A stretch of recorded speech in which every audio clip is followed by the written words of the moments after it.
Hey, what's going on, everybody? My name is Corey, better known as the Seaman, and I want to welcome you to another edition of the Seaman's Cinema Sit Down. You see it, it's on the big screen TV. I ain't gotta tell you what we're talking about. There's plenty. I love this episode, so you know me. There's gonna be a lot to talk about, so I don't even want to waste any time whatsoever. Why don't you pull up a chair, take a seat. We're getting ready to dive in, spoiler-filled, into What If, Episode 2, What If T'Challa became a Star-Lord? And goodness me, did I love this episode. I'm so in on this show. It's like, as like a comic book kid, it's like going into like a giant comic book shop and all the books are What If titles. And you're just like, oh my gosh, which one am I going to read first? What's going to come next? Like, the things they're doing just hit the brand so on the nose. And look, I enjoyed last week's episode quite a bit. I love the idea of Peggy Carter becoming the super soldier. Captain Carter kicked so much ass. I can't wait to see more of her in the MCU, like animated verse. I would totally be here if you wanted to make like a live action Captain Carter thing. Like, I'm in on this. However, last week's episode didn't quite hit as much as I wanted it to, because it really is the first Avengers story. And because Peggy is so directly tied to that story, her stepping into Steve Rogers' shoes kind of creates a very similar story as far as beat for beat goes. Look, there are some drastic changes. I mean, we have a massive interdimensional tentacle monster, coming through like a portal. You know what I mean? Like, there are some massive changes, but on the overall, very similar to that story. This week did what I was so excited for this show to do.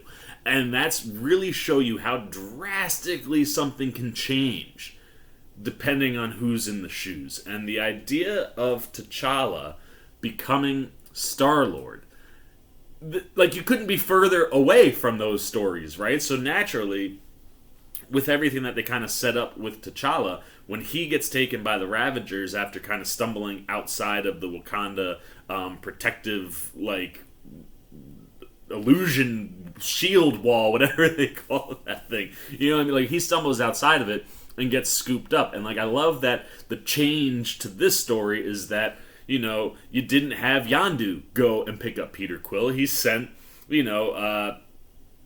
Kraglin and Taserface to go do it, and they screw up and they pick up T'Challa instead. And the thing I love the most about this episode was the drastic changes that happened to the overall MCU, at least the intergalactic MCU, up in space, because T'Challa is Star-Lord and not Peter Quill.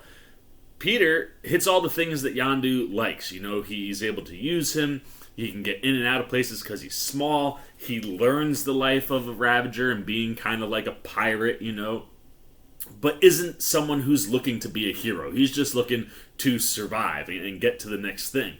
And they bake it in. Well, I mean, one, it is in T'Challa's DNA, but when you add in the idea that, like, he thinks he lost his home of Wakanda, so now he spends his life trying to save all the other worlds, like, that's such a cool concept that 100% syncs up to what T'Challa is. And because of who he is and the effect that he has on people, he's able to make the Ravagers go straight. They're like legitimate heroes. The Guardians of the Galaxy never exist because T'Challa has no reason to break away from Yondu and the Ravagers. Like, he makes Thanos go straight. He just from having a conversation and, showing Thanos, like, there are better ways to go about what you want to try to do, and sometimes a conversation can get that done. And it's like, and then just the dominoes that fall, right? Like, then you end up with the Collector filling Thanos' void in the, like, the Galactic Underground, as far as, like, a Kingpin goes. Like, it was so cool to see them do all of these things and create a story that totally syncs up with every single character. I mean, the way that Thanos constantly talks about how, like, yeah, but my plan would have been really, really efficient, Like, it just bakes in and nails every character, even though their perspectives change, their looks change. When Nebula walked out, full-on, regular, old, like, living being and not mostly robot, except for, like, her eye and the blonde hair, like, crazy stuff, and all of it just popped. I mean, like I said in my non-spoiler, the animation here like really worked in overdrive, being out in space and just the different places that they were playing with. And I really just enjoyed how that one domino suddenly like made it feel like it was like 80,000 dominoes were falling, and like just all the trickle down effects that could come to play. But like, so much so that by the time you get to the end of the story, the fact that Peter Quill doesn't become Star-Lord means that he's susceptible for Ego to bring him in and teach him what he wants, and that could lead to the end of the world. And then the Watcher just coyly going, but that's a story for another day. Like, that's what I was looking for from What If. That's what I was excited about with What If when we thought it was just an anthology series. So now to see it like really doing what you were hoping that it was going to do, and knowing that eventually it's going to start tying into the overall MCU story in a bigger way. Oh, dude, the potential for this show is so big. And Chad Boseman, man, like, it's one of those things where like you just struggle with the fact that like we don't get anything else. We don't get to see that talent flourish and do more good in the world. But for his final performance, and I'm not 100% sure if like this is the only episode that he's in or not. We know that Captain Carter obviously is coming back. I think there's a world where you could get another voice actor to play T'Challa and be able to continue to tell these types of stories with T'Challa in the animated realm, which I think would be kind of cool. But for this to be his final performance and it to be T'Challa, like, it's so fitting. And he captures that character so well. Like, it is ingrained in him that, like, everything he does just syncs up perfectly. And in general, the voice cast across the board has really taken advantage of the opportunity of being able to, like, bring their characters to life through animation. And in this episode, outside of Chad Boseman being the standout obvious performance, my dude Jaimin Hansu as Korath, so much fun. Like, who knew you could have that much fun with Korath, man? Like, I want to see that version of Jaimin Hansu in the MCU in some capacity. He had an absolute ball with this, and because of that, we had an absolute ball. And I had the kind of absolute ball where, you know me, my camera was rolling, and I'm going to show you all of the things. So, before we rip into this episode, top to bottom, now that I've given you kind of some of my overall spoiler thoughts, I want to show you all my reactions to this week's episode. Star-Lord, I'm a huge fan of your work. That was not the reaction I was expecting. Hey, stop! Show some respect! I barely moved. Hit me. Classic Star-Lord. Now I almost feel bad. How exactly did you stop Thanos, the mad titan, from decimating half of the universe? Oh, no. I'm a big enough man to admit when I'm wrong. T'Challa here showed me there was more than one way to reallocate the universe's resources. Sometimes the best weapon in your arsenal is just a good argument. Aye, Commander. That's wild. Let us take a picture to send to my wife and daughter. I would prefer her. We should take another one. You look terrible. He looks pretty good from where I'm standing. Nebula. Hey, Cha-Cha. Whoa. Pretty valuable loot you got here. Over here, you must spoil his fun. You guys are pretty funny. I thought you work alone, daughter. Wait. Just like that Earthling folk hero of yours, right? Robin Leach. Robin Hood. Whatever. That's our rack. You've been picking pockets for loose coins. If the truth... And that is when you cause the distraction. Stop! I thought we were faking it! Yeah, well, try calling the captain genocide again, new guy. You know what they say when you're out of luck? Always go duck. I'm pretty sure no one says that. Oh, they say it. Really? Totally. Where did you get the martini? You do this to us! To my best friend T'Challa. You are the worst! Boom! So all of this has been a triple cross? What? Classic Star-Lord. Hey, it was T'Challa's idea to keep you in the dark. A dagger forged in dark matter, taken from the ruler of the Dark Elves. Or perhaps you prefer something a touch more elegant. What? That woman has taste. A necro sword, courtesy of the Asgardian goddess of death. Not crazy.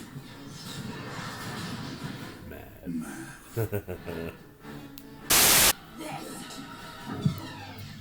Oh, shoot.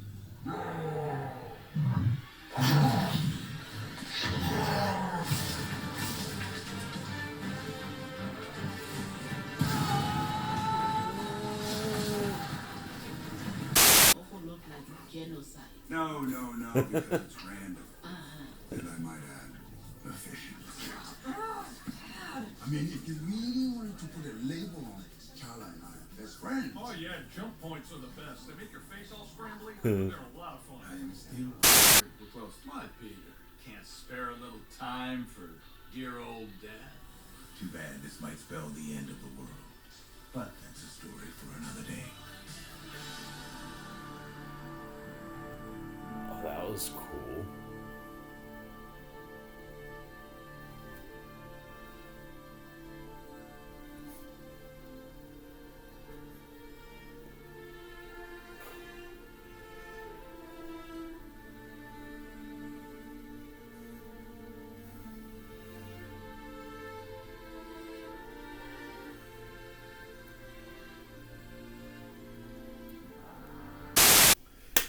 I love this show. It's so good, man. And like this one in particular, like this was, I wasn't expecting this one to hit this week. I figured we'd probably get the Tony Stark story this week. But the fact that it came earlier than later, I'm so here for it. I was so looking forward to this simply because I was looking forward to getting one more Chad Boseman performance. But what they did, like I said, with the story and how everything and every decision just syncs up with who the characters are. Even the idea of Yondu going straight, like we've seen that in Guardians. And we've seen that he kind of has this, you know, he has an immense love for Peter. And he kind of looks at him like a son. So to have that flip to T'Challa and have those feelings be the same and still have Yondu pull a bit of a double cross, right? Like he lies to T'Challa. But the fact that they have this very, very cohesive bond, like the idea of Yondu and the Ravagers going straight, makes a ton of sense. And that's the stuff that I loved that they did here, and the thing that just makes me so excited about this show, because it really does feel like AC Bradley has a firm grasp on all of these characters, and specifically the MCU characters. Like, we know that a lot of the MCU characters line up with their comic book, you know, companions, but there's differences and changes, and the fact that Bradley understands the MCU the way he does, the decisions he's making in the show are just so spot on. But I digress, man. We got so much to talk about because there is so much good stuff in this episode. So I want to go top to bottom, and we start off with a Guardians open just slightly inversed, right? Like, Guardians of the Galaxy, you see what happens to Peter's mom and how Peter gets taken as a kid, and then you see him go to try to steal the Power Stone. Here, T'Challa's already pretty much got the Power Stone, and then Korath and everybody's coming in. And, like, this is what I love. Like, you put T'Challa into the Star-Lord role, and things just change because of how he carries himself. So instead of no one knowing who Star-Lord is, Korath loses his mind when he puts together that it's T'Challa. Like, once he sees who it is, he's like, oh my gosh, you're the Star-Lord. And they say that throughout the episode. And that was one of those cool things that I just really dug, because if Star-Lord, like if Peter Quill had taken this seriously and done something like what T'Challa does, he could have made the name Star-Lord mean something.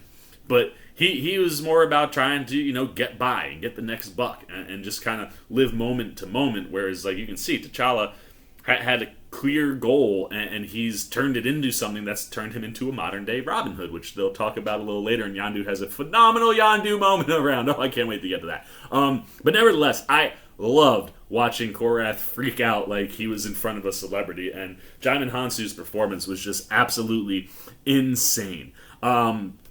And then I like that they kind of had this back and forth where Korath's like, well, I really hate that now I'm going to have to, like, kill you. He's like, you know, let me see what you got. And Korath's like, I respect you so much. He's like, you want me to let me put the gun down. Like, let's just fight. And, like, you know, you see T'Challa moving as fast as we know he would if he was Black Panther.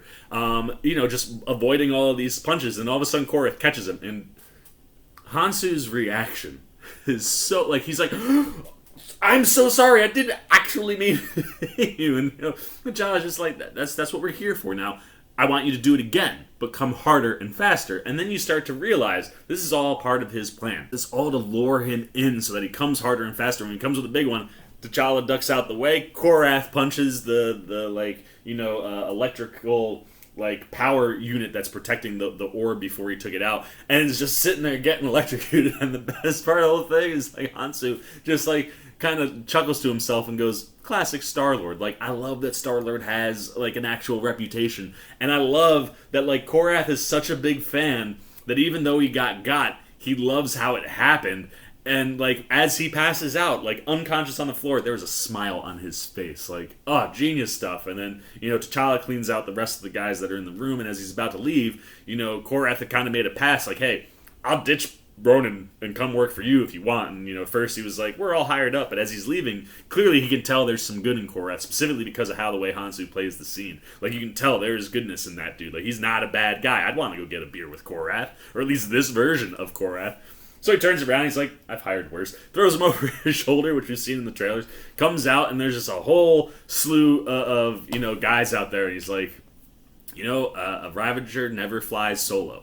And unlike Quill, he's not alone. And it takes a few times for Yondu, I guess, to hear it. But then you hear that all too familiar whistle, and the arrow comes through, takes out everybody. I love that, you're able to have this totally different relationship, and you can tell right away that the relationship between Yondu and T'Challa is very different. Right out the gate, just the fact that they're working together to get the Power Stone. I just love that. And then, you see them interact, and, you hear Yondu go, he's like, man, if this was back in the day, we would have sold that to the highest bidder and just taken whatever we could have gotten, which is exactly what the plan was with Quill.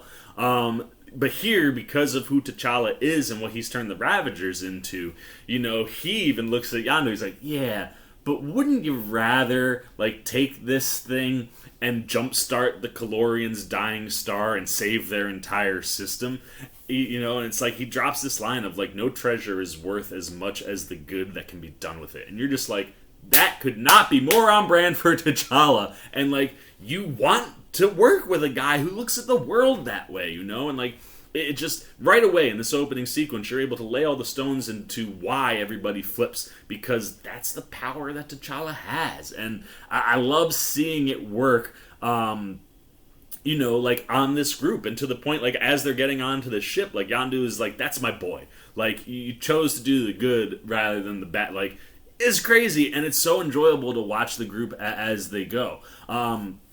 I also do love, just throughout the show in general, how they paint the Watcher into the sky. In the closing credits, you see him overlooking everything from the sky. Here, as they're heading out, you can see him out in the corner in one spot. I love how they do that with the animation style. But then we get the other half, the original open to Guardians, which is what happens to T'Challa. And you see him having a conversation with, T'Chaka, his dad, and he's like, I want to be an adventurer, I want to explore. And his dad's like, there's nothing outside of Wakanda that is worth exploring. You leave here and it's just all garbage. People are no good. And you just, all the things that we know to be true with the world. The world is a really crappy place. As good as it can be, there's a lot of nonsense in the world. And T'Chaka is trying to shelter T'Challa from that at this young age. And there's no resentment at all, right? With T'Challa, he kind of gets it, and he's just out playing. He's got a spear, and he's throwing it and running and grabbing it and throwing it again, and he throws it through the protective seal of Wakanda, and runs out just to grab the spear. And it was funny watching it the first time. I was like, oh, is he trying to run out of Wakanda and just rebel from his dad? But that's not who T'Challa is. He just literally accidentally threw it out, and he goes to grab it, and because I love that the Watcher comes in and says, this time Yondu didn't go down to get, Ego's son. He sends Kraglin and Taserface to go do it. And because they do that, they screw up and they pick up T'Challa.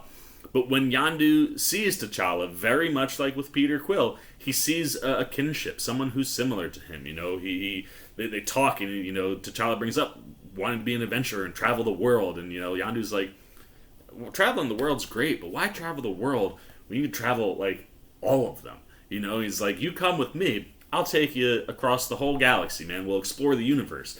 And it's kind of one of these things where you're like, it feels almost like T'Challa makes a conscious decision in that moment. And we learn why he ends up not going back to Wakanda later on. And how all of that ends up playing with the story is phenomenal. But I love getting to see that, Yondu and T'Challa right away have a very similar kinship in the way that they look at things. And that bond is more natural and direct right from the jump, where you can understand how T'Challa becomes the leader of this team and is able to kind of flip everybody. And then we jump back to, I guess, like the present. And it must be, I'm assuming it's probably after they've done whatever they were going to do with the Power Stone. But they're at the bar, all the Ravagers are there, and they're toasting and celebrating. And Korath just starts going on. He's like, let's tell stories, man. Like, all the heroic exploits of Star-Lord, And he's, like, talking about, like, I can't believe you defeated, like, how did you defeat the Mad Titan? And stopping him from, like, erasing half of the population. And then, like, out of nowhere, in Josh Brolin's voice, and Thanos walks into the frame, and he's got, like, the Ravager symbol on the gear that he's wearing. And he's like, T'Challa just showed me that there's a better way to do things, And you can just see, like, the good in T'Challa just having a conversation with Thanos was able to get him to stop being a kingpin of the galactic underworld and become a Ravager and do this whole Robin Hood steal from the rich and give to the poor bit. And, like, just seeing how T'Challa's personality and just way he is can spread, and that goodness can spread with it, is just a wonderful sentiment, I think, to lay into the episode. And just to double down on with T'Challa, especially knowing that we won't be going back to him from a live-action standpoint. And I love the fact that, like, this conversation just sets up the ability for Brolin to have these wonderful back and forths with people. Like, here in the bar, he's talking about how, like, yeah, but when I think about it sometimes, like, it wasn't a terrible idea. And, like, you have Kraven going, I'm pretty sure that's just genocide, bud. Thanos is like, yeah, but I'm pretty sure it's also really efficient. And you're just like, the core of who Thanos is there. And the idea of him going straight and working with the Ravagers, believe it or not, based on the character that they built in the MCU, actually lines up. Like, Thanos is not out to just kill. He wants to eliminate half of the population, and he'll do whatever he has to do to get it. But like we've seen in the MCU movies, once he snaps half the population away, he just wants to go and be a farmer. And they even lay in a farmer joke in the freaking episode. But, like, that's how, I mean, like, when I'm talking about how AC Bradley has such a firm grasp on this, like, that's the stuff. Who would have ever thought to flip Thanos good in a what-if story and have it line up and sync up with the character so freaking well? It was one of my favorite moments of the whole episode. And, T'Challa goes to get, like, a round of drinks or whatever, and you go up to the bartender, and it's funny, because everybody, for the most part, has voiced themselves. First episode, Steve Rogers didn't. They had someone replace Chris Evans there. Not sure why. But here, there are two people that are not... everybody does themselves, except for Peter Quill is not Chris Pratt, and Drax is not Dave Bautista. And the only word we've heard from anybody on stuff like this is the fact that Bautista said he was never asked, and had he been asked, he totally would have said yes. But my thought would be is it's probably contract-related. Like, there must not be anything in writing as far as, like, using them past Guardians 3. So, like, maybe because those contracts aren't worked out, that's why those folks aren't back doing voices here. It could be the same thing with Chris Evans. Not really sure, but honestly, the people that they've found to do the voices, much like Star Wars, very, very on brand and very accurate to the characters. So, like, you don't even... I mean, it's definitely not Bautista, but, like, it's close enough to Drax where it's like, oh, man, for the short scene that they used this for, I'm here for it. And, like, he comes up, and T'Challa goes to hand a card, and Drax is like, your money is no good here.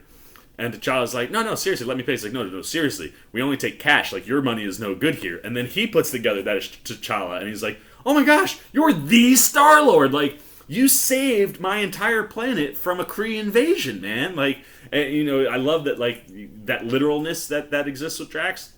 T'Challa's just like, yeah, all in a day's work. And he's like, no, not even close. Like, it took several days, like 6 to be exact. Like, that's the stuff that I love and I live for. Like, when these characters are so on brand and they're nailing that stuff, like, that's what it's all about. And, like, then he's like, let's take a selfie. And, like, he has, a robot take a snap. But he's pulled into T'Challa so hard, like, T'Challa just clearly is uncomfortable. And he's like, you know what, we should take another one because you look horrible. I look fantastic, but you look hard. Like, so on brand for Drax. And it's just a fun little kind of back and forth where it's like you can pull in at least one of the Guardians and be like, this is what they're doing now since the Guardians of the Galaxy don't exist. Like, T'Challa saved, Drax's world. Drax seems like he's in a pretty good place. He's a bartender. I'm totally here for all that stuff. And then Nebula arrives. And in dazzling fashion, man, she's got this crazy, sparkly, like, glittery looking dress on. She's got blonde hair. And the cool thing about her, and it totally fits the character, and it's not something like I ever thought of because you never got to see her like that, but the visual lined up with her performance gave a real, like, Casablanca, like 1940s Hollywood vibe. And it was really cool. Like, every scene she's in kind of fits that, like, MO, where I'm like, you could literally take Nebula, like, out of space and time and drop her into a 40s movie and she would work. But she shows up and, is kind of flirting a little bit with T'Challa. She calls him Cha-Cha. And, like, you can tell they've clearly worked together or had some kind of passing. They know each other. And, like, the way that she says Cha-Cha, I'm like, there might be, like, a flirtation / like, intimate vibe going on between them. Like, maybe they had some sort of a relationship. Specifically, how T'Challa talks about, like, trying to get her and her dad, Thanos, like, to go to counseling. Little things like that just littered in. But, like, just an interesting kind of, like, never would have thought of that. But, like, in this context, I could totally see that make sense at some point in their journeys. But she comes here. And, like I said, she's only got the left eye. Everything else is natural. It's not robotic. She comes up and originally just, like, right away to T'Challa's like, have you told the big guy about that stone? And, T'Challa's like, you mean your father? And she's like, he's lucky I call him big guy. But, like, funny that, like, in reference to the stone and knowing what is inside of that orb and, like, her knowing what her dad's original plan was, and even T'Challa knowing what that original plan was based on talking to Thanos, like, the idea would, like, would you even mention that to him, or are you just, like, not gonna tell him? Like, maybe we shouldn't tempt fate type of bit. But I love, like, absolutely love it. And then, they're just kind of, they sit down to have a drink, and they're just kind of talking or whatever, and she asked T'Challa if he ever thought about going home, and this is the point where we find out that he's like, yeah, Yondu tried to bring me back to Wakanda once, but it was destroyed. Like, Wakanda was wiped out, and you're like, holy cow, man, like, talk about a totally different world, like, with no T'Challa to take on the Black Panther mantle, like, all of Wakanda goes down, like, I am so fascinated in this story at this point. But what I love is, like, when he says that, and, like, that's why he still is in space and doing what he does, like, you get this, again, wonderful sentiment that comes from Nebula, where she's like, I see, so you lost your home, so now you save everyone else's. Like, that's your gig. And he's like, something like that. She's like, well, then I have a job for you. And we get to jump to her, it was like, real heist vibe. Like, one of those, the one thing that didn't really click with the Guardians was ever getting a real heist vibe, because Peter never has a plan. But as we experience going through this story, T'Challa always has a plan. So you get to have, like, a real Ocean's 11 sit down where, like, you have Nebula and T'Challa in front of a board and they're breaking down the plan and they're doing, like, I'm talking to you guys and we're seeing the plan happen in real time, but then going back to, like, as they explain the whole thing. And basically there is this wonderful glowing yellow stuff called the Embers of Genesis. And basically it's cosmic dust from an ancient supernova that has the ability to terraform entire ecosystems with, like, just a pinch of this stuff, man. Like, I think she says, like, you take an ounce and you could literally rebuild an entire planet. And, like, everybody starts making jokes about, like, man, Thanos could have used this when he was thinking about taking out half the world. You know what I mean? And, like, at one point, like, they even bring up, I think, it might be Yondu. I think he says to, like, Nebula, he's like, don't you usually work alone? And, like, somehow Thanos gets brought up, and that's the moment where T'Challa's like, it's a long, complicated story. Like, or someone goes, wait, like Thanos, like your dad is Thanos, and they're like adopted, and they're like, it's super, super complicated. And that's where, you know, T'Challa's just like, I tried to get them to go to counseling, and like that's where it's like clearly a much closer relationship than just occasionally working together, I think, is what's going on there. And in all honesty, I love it, man. Like their dynamic and their chemistry throughout the whole episode was wonderful. But, like, you know, so they go back to the Mark, and they find out, you know, Nebula tells them the Mark is, you know, the Collector. Like, we're going to go after Tavan. And immediately Yondu's like, nope, no, we are not doing that, man. Like, he is the kingpin of, like, the entire intergalactic underground. At some point, someone says, what, Thanos, wasn't that you? And he's like, yeah, but when I stepped down and went straight, somebody had to fill that void, and it was the Collector. And now he runs the entire, like, galactic underground. Which allows for, like, things to be way bigger and a bit different for the Collector. And the version of him that we get for Benicio to voice here is wonderful. Ultimately, like, Yondu is just like, nope, if it's got anything to do with the Collector, we're not going there. It's not worth dealing with that level of danger. And then, you know, you kind of jump to him and T'Challa, like, walking through the ship, and, you know, Yondu goes to him. What the writing this episode, some of the lines are just so good. Like, he goes to T'Challa, he's like, you know, you might be the soul of this ship, but I'm still the captain, and I ain't doing this. And T'Challa just kind of argues a little bit with him that, like, this is what we do. And Yondu's like, no, this is not what we do. Saving worlds, taking on someone as powerful as the Collector is not what we do. We rob from the rich, give to the poor, like that Earth folk hero, Robin Leach. Dude, like, the way that he gets Earth pop culture stuff wrong in the movies, to see it translated here to, like, he's going for Robin Hood, but he says Robin Leach, who's a guy who gives away $1 million, like, oh, it's so freaking good. Like, the child's like, no, it's Robin Hood, but, like, it's fine. But ultimately, like, you know, just, it's like, come on, like, we have the ability to, like, save worlds. Like, that's a pretty big thing. And, like, Yondu's just like, you know, you're lucky that it's hard to say no to you, kid. And at that point, the heist is on. And we kind of get to go back. I think we hear, again, like, Nebula and T'Challa kind of laying the plan out. And they're like, you know, the Black Order runs security. I love that Thanos steps down. The guy who fills that void also brings the Black Order with him. So you see, like, Proxima Midnight is, like, the head of security, like, anybody that's coming into Knowhere. You know, you've got Cull Obsidian, you got Ebony Maw, Corvus Graves. Like, I love just seeing them all pop up doing these different things. And as, you know, you hear Nebula and T'Challa talking, they're like, yeah, well, me and Yondu will pose as people selling the Collector the orb that we just stole.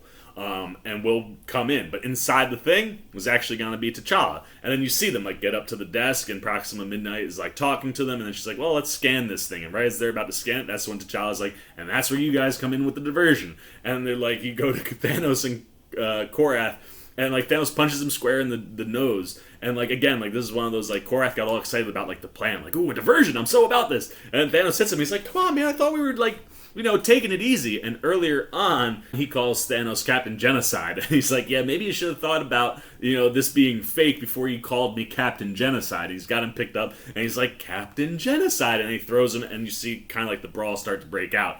And right as, like, Proxima Midnight's about to see that, you know, T'Challa is in that case, all the alarms go off, and she takes off to go like, handle that situation, which allows, you know, Yondu, Nebula, and T'Challa to get in. T'Challa hops out of the case, and he's like, I'm gonna go find, you know, the embers. So he takes off, and you see him flying over the Collector's collection, and it's all of those, you know, I guess, I don't remember if they were floating in the movie, but they're floating here, all the different cells that people or things are put in. And there are, like, 4 times as much stuff as what was in the Guardians movie. Like, he has amassed a massive collection, being the kingpin of the Galactic Underground. And, like, I love that as we see, like, T'Challa flying through, we see Cosmo the Space Dog again, we get to see a Dark Elf, and then we see freaking Howard the Duck, which all lines up with what was in Guardians. And Howard starts spewing off, Seth Green back doing the voice, and he's just saying a bunch of things, and, like, T'Challa's like, hey, you, I'm trying to find the embers of Genesis. And Howard goes, he's like, oh yeah, you're gonna want to go to like the intergalactic level or whatever. And he's like, you're gonna want to make a Louis over here, then hang a Ralph this way. And he's just doing like this whole Howard the Duck spiel where like T'Challa's like, you know what? Screw it. He breaks his glass. He's like, why don't you just give me the tour? So Howard the Duck is leading T'Challa to, the Embers, which is just absolutely hysterical. Then we go back outside and you see the brawl is going on, and friggin' before anybody else gets there, Proxima Midnight comes running through with her staff and just electrocutes everybody, and everybody drops as having this massive brawl outside. And when she sees Thanos and Korath, she goes, Ravagers. This is all a diversion. Sound the alarms, and the alarms sound, and you start to see like the doors, like the building's going into lockdown. And T'Challa's like, as they're getting close, Howard the Duck, there's a bar just in the collection, and he's like, hold on, I need to like quench my thirst. And he sits down to get like a martini, and that's when everything starts shutting down. T'Challa's like, dude, we gotta go right now. And like Howard's not going, so T'Challa just takes off, leaving him in the dust. And Howard's like, where are you going, man? Like, just wonderful little things to kind of sprinkle in there. And then as T'Challa is trying to move through to find where the Embers are, his necklace all of a sudden turns on, and there's a Wakandan ship. And he goes into the Wakandan ship, and this whole sequence, man, like I was saying in my non-spoiler, the lighting and the way they use lighting for different things, like you'll even see in my non-spoiler, like image, like the lighting going across T'Challa, and same with Captain Carter, like is just so wonderful. And they have all these just wonderful spots for different lights to come through. And inside the collector's collection, like there's just wonderful colors to play with as you get through some of the action or whatever. But as he walks into the Wakandan ship, you see like a bunch of Dora Milaje outfits sitting on, they kind of look like mannequins to a degree, but they're sitting at all the seats. And then as he kind of walks in, he realizes that the necklace has turned this on. A message pops up, and it's the older T'Chaka saying that, to anybody that's in one of these ships, you're getting this message. We're looking for my son. He went missing when he was like 12. He showed a picture of like young T'Challa, and he's like, please, just do whatever you can to find him. And he's like, and to T'Challa, like, if you hear this message, you are like a single glowing beacon of light that's burning in now a world full of those. And he's like, no single ember will go unturned until we find you. And he's like, we will search for you until we find you, whether it's on this plane or the next. And I was just like, oh man, like the feels, and like especially when you know how close T'Challa is to T'Chaka in our MCU, to get that message and you see it affect him, and that's the moment that T'Challa realizes Yondu was lying to him. And that Wakanda is fine, because T'Chaka is older. Like, nothing ever happened to Wakanda. Yondu, much like he did with Guardians, said what he had to say to T'Challa to keep him there. Which sets up a really fun kind of face-off, similar to what you get with Peter Quill, except there's a little bit more leeway because of the relationship that T'Challa and Yondu have built up, which I absolutely loved. But just as that message is wrapping up, all of a sudden the doors open, and there is the Collector. Yondu, I think, is like held captive, and you have Nebula pointing a gun at T'Challa, and she's like, sorry, Cha-Cha, like, I owe the Collector a debt. That debt happened to be you. And you're like, oh, damn. And the next thing you know, Yondu and T'Challa get thrown into the prison with the rest of the Ravagers. And before anybody can say anything, T'Challa just straight up grabs Yondu, throws him up against like the electric bars, and it's just like, you lied to me. Like, my family, my home was there. I could have gone back. And Yondu's like, you don't understand, T'Challa. Like, I did what was right. He's like, you're like me. And T'Challa's like, I am nothing like you. He's like, you are an explorer. You wanted to see the world, so I gave that to you. And like, look at all the stuff that we've done. Look at the family that you've built out here. And he's like, you're not my family. And you're just like, oh man, like this whole thing is starting to just come apart right as we're like nearing the end of the episode. And again, you're just kind of really feeling it. And Korath, Jaimin Hansu, MVP of this episode after Chad Boseman. But I mean, like, standout. Did not expect anything from Korath. This dude's just got lines for everything. And like T'Challa says, like, you're not my family. And Korath is just like, ouch, that hurts. And like Hansu's performance and delivery is so earnest and honest. Like, it's just wonderful. And then, I think it's Proxima Midnight and might be Cull, come in and they're like, the Collector wants to see you. They knock out T'Challa, and T'Challa wakes up inside of one of the cells. And him and the Collector have a bit of a back and forth. The Collector's assistant that we've seen in the Guardians movies, Corinna, I think, she's there as they're kind of going back and forth. And T'Challa gets to this point where he looks at the Collector and he's like, "I'm gonna just say, man, history has never looked kindly on anybody who puts men in cages." And just a simple cut of the camera and a slight zoom in on Corinna, and you immediately understand that line hits home with her. And when you know what we know with Guardians and what happens with her and where she is as a person and what the Collector has turned her into, the point where she sacrifices herself, you understand that hits home with her. And that's a huge moment to what plays out later on in the episode. But as we kind of see that moment happen, we jump back to the cells, and where's Nebula? Coming through to save the day. And as she comes into the cell, everybody's like, "What are you doing?" And she's like, "I'm saving you guys." And Korath gets so freaking excited. He's like, "Wait. She's like, "Yeah, this was always part of the plan." He's like, "Wait, is this a triple cross?" He's like, "Classic Star-Lord." So freaking good.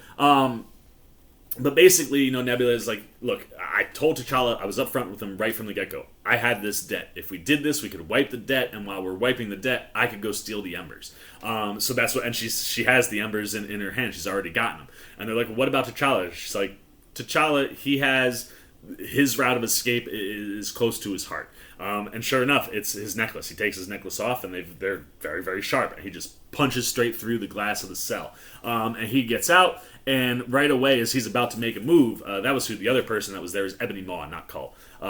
Cull was with Proxima. Ebony Maw and Corinna are with the Collector. And as he jumps out, Ebony Maw immediately has him out where he's floating in the air, which we've seen Maw do before. And then he takes this was so cool, he takes all the broken glass. I think at this point the Collector is disappeared. He takes all the broken glass and then forms handcuffs with the glass around his feet and his wrists.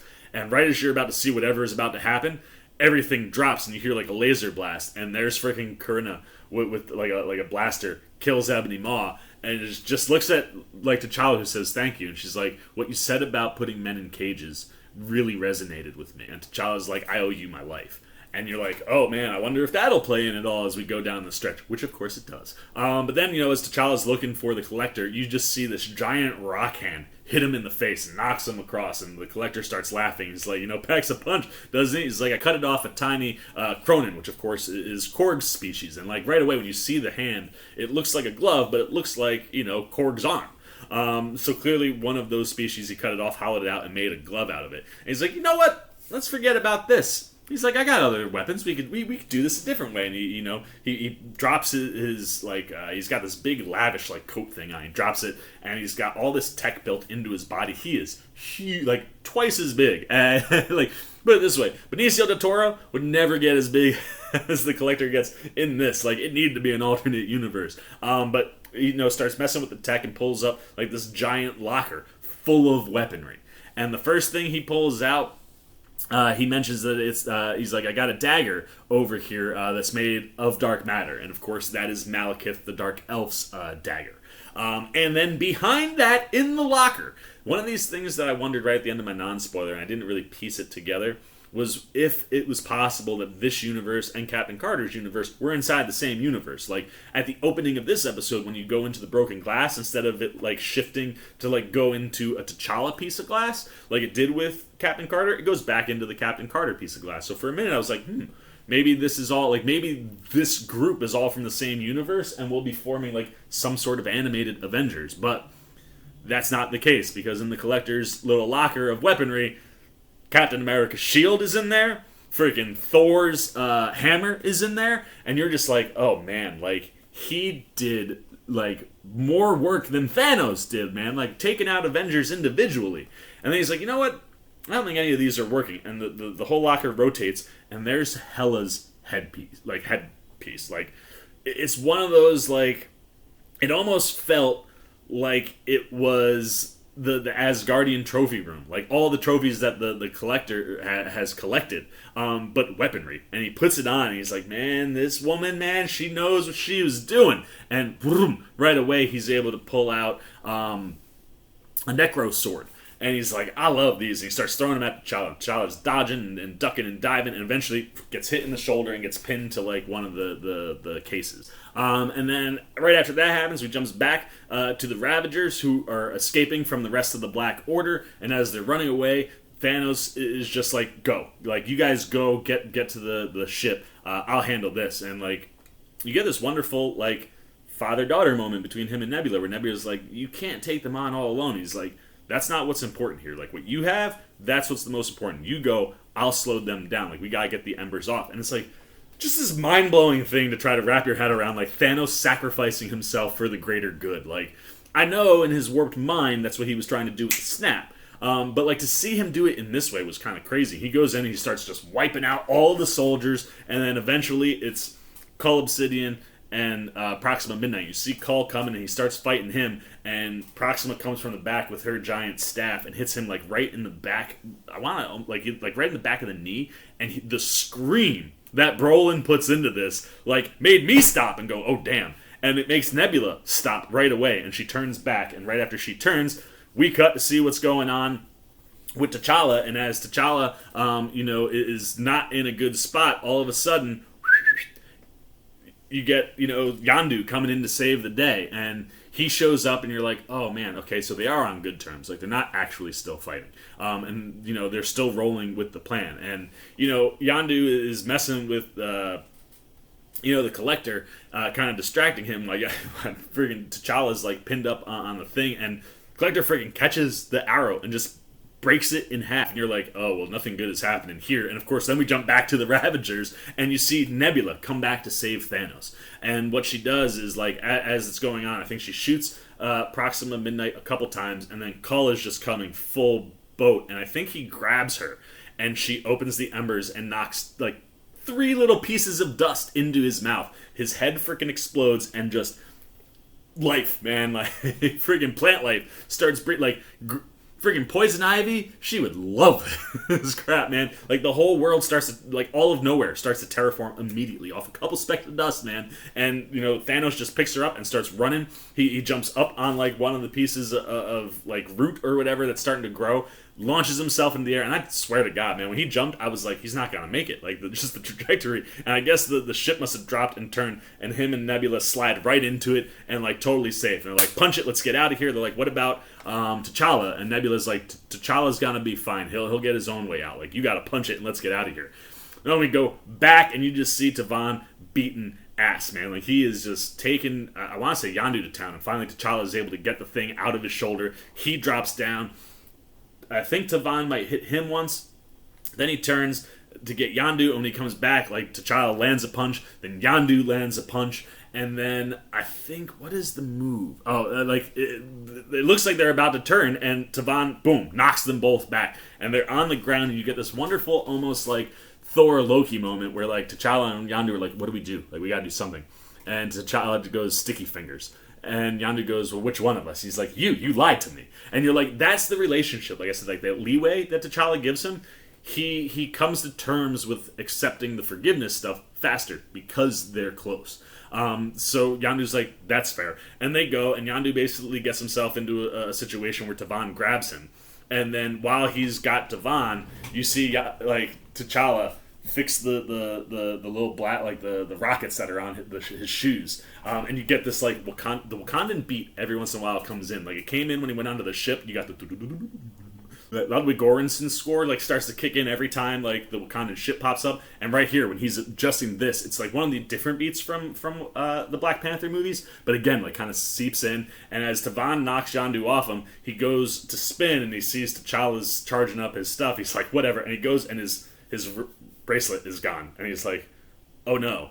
And then you look back, and Yondu's got it, and he's called a case, and he's opened the case, and it's wide open, and T'Challa just launches his freaking rockets, and boom, knee right into the Collector, who goes flying into the case, slammed it closed, shut the door, got him, trapped. Love the whole setup, like the bait and switch bit, and like the animation when they hit. Like some of the action and the fighting sequences on the pops and like on the punches and stuff, you get this really cool like animation stuff. And when he hits the Collector, you get like the coolest looking shot. Like I would literally print that out and put it up as a poster in my room, man. It was so gorgeous. But once he's in there, then Yondu turns to Corinna, and he hands her the bracelet, and he's like, "You know what to do with this?" And she's like, "Oh, I know what to do with this."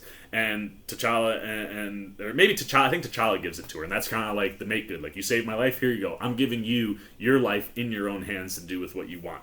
Him and Yondu run off, and like the Collector starts pleading right away with Corinna. He's like, "Please, just give me back my bracelet. Like, you know things are okay." And all of a sudden, she starts to open up all the cages. And all the people and creatures that are in the cages start coming out and just forming around. And you hear him begging. He's like, "Come on, I gave you guys shelter. Like, I put a roof over your head." And then she opens his doors, and you just see them, like, converge. And you're just like, oh, that's a satisfying win. And, like, the fact that Corinna doesn't have to sacrifice herself this time to get the better of Tavan, so much more satisfying, specifically for that character.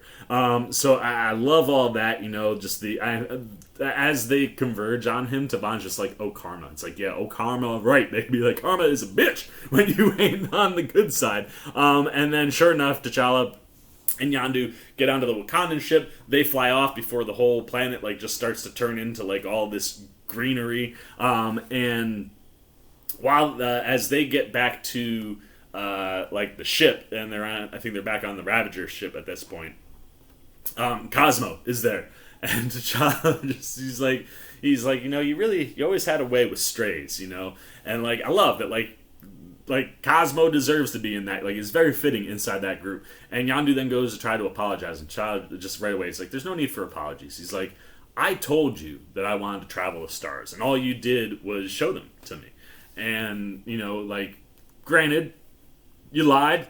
It's kind of rough, but like I get where you were coming from, and we did build a family here. But now, having known everything, like now that I know that like the life that I have here means something to me, and you know that my actual home is still a thing, I'm not sure where I fit." And again, the writing in this episode, so freaking good. And then you get this like wonderful moment that, like I said, like it hits the core of what Yondu is. And we've seen Yondu's heart in Volume 2 of Guardians, so it fits. And you just get this wonderful moment where the writing just allows Yondu to deliver this moment to T'Challa, where it's like, "You know, son, I've seen a lot of space travelers, and watching you and what I've learned from working with you all this time, any planet, any people, there is nowhere that you don't belong."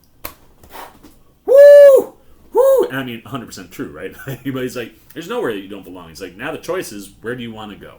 And sure enough, T'Challa decides to go home, and we see them land on Wakanda, and they come in, and it turns into this big, like, massive reunion, and and everybody's so happy to see that T'Challa is alive, and that he's come back, and he comes in, and he's like, "Dad, like, you know, I'm back. I didn't know. I could have come back. Like, I would have come back sooner. But, you know, I'm back now." He's like, "I want to introduce you to my family, the family that I made out there while I was away." And then they have this huge, massive feast. And it's wonderful, man. Like, you see Okoye talking to Thanos, and it's like he's having the same conversation with everybody. She's like, "You know, friend, that's just genocide."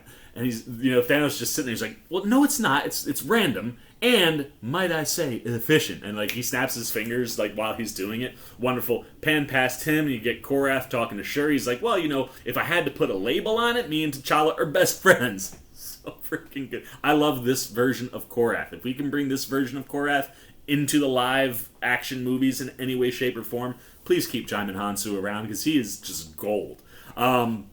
Then from that, you keep panning across, and you're just seeing everybody that's in there. And Kraglin is talking to somebody else, and he's like, "Oh, man, you know, like, jump points are the best." He's like, "Your face gets all scrambly, but it's so much fun." Like, little things that, like, you remember Kraglin and Rocket having that whole experience with the jumps. Love that. And then, naturally, you get back to the main table, and you have, you know, the Queen, and you have T'Chaka, and you've got T'Challa and Yondu. And T'Chaka's like, "You know, I really would just like to know how he got on your ship." And Yondu, like, spits everything out. He's like, "Well, I had this job." And T'Challa just steps in, and he's like, "I was lost, Dad, and Yondu found me." Like, that's what it was. And, like, you just get this, like, it's that thing that the MCU built to with Guardians and the idea of family, and even the Ravagers and family and Yondu, and to get to see the version that we get at the very end of Yondu's run in the MCU be the version that exists in another universe the whole run.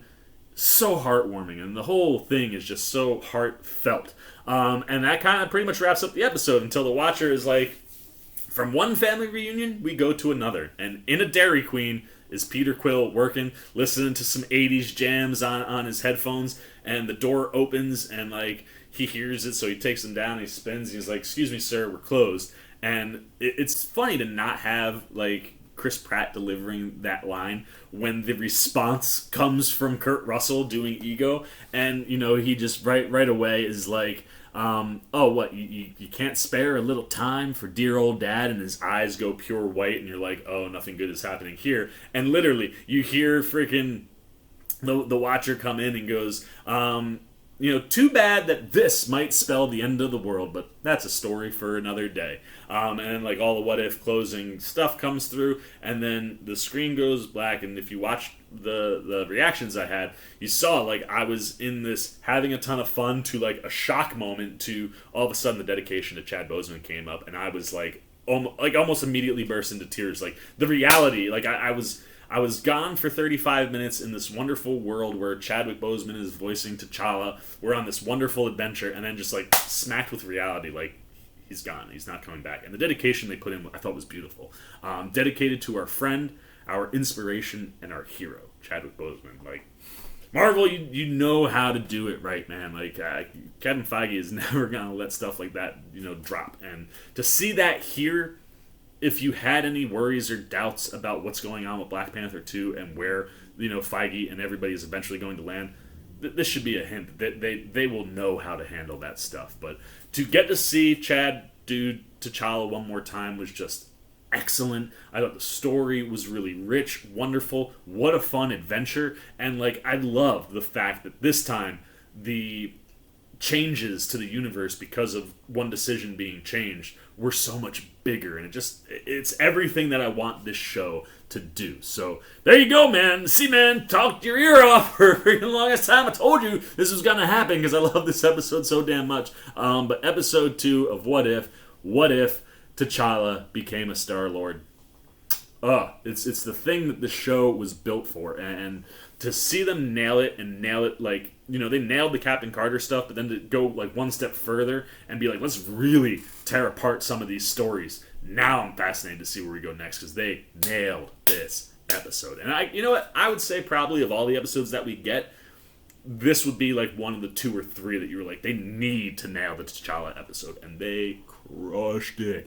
So there you go, man. Those are all my spoiler thoughts on What If episode 2. Such a great episode, but now it's your turn, man. The gloves are off. No spoiler is off limits, man. Tell me everything that you were loving about this episode. What worked? What did you think of the performances? Who was your standout besides T'Challa? Was Korath your go-to? Was it Yondu? Was it Nebula? Was it Thanos' appearance? Man, there were so many surprises and just wonderful things in this episode. So what was popping for you? And if it wasn't working, why did this episode not work for you? Anything you got, good, bad, indifferent, about What If episode 2, What If T'Challa became a Star-Lord, down below in the comments section. Look forward to talking to you down there. As always, if you enjoyed this video, please give me a thumbs up. And if you're new, you want to come hang out with the C-Man as we approach next Wednesday and the 3rd episode of What If. Anything I'm doing around movies, TV, television, trailer reactions, TV and television are the same thing. You just want to see me go on ridiculous rolls like this and just let it slide off my shoulder and keep going. You want to show a little love support to the old C-Man? Well, come join C-Maniac Nation. Real easy to do. Jump over there, man. Hit that subscribe button. Hit that little bell if you want those alerts. And until next time, for the C-Man's Cinema Sit Down, I've been the C-Man. I'm signing off. Oh, hey, what's going on? You must be sticking around because you're looking for more content featuring this guy. Well, guess what? You're in the right place. You can check out more videos right here and right here. And if you have and you want to come join that C-Maniac Nation, you can hit that subscribe right over there.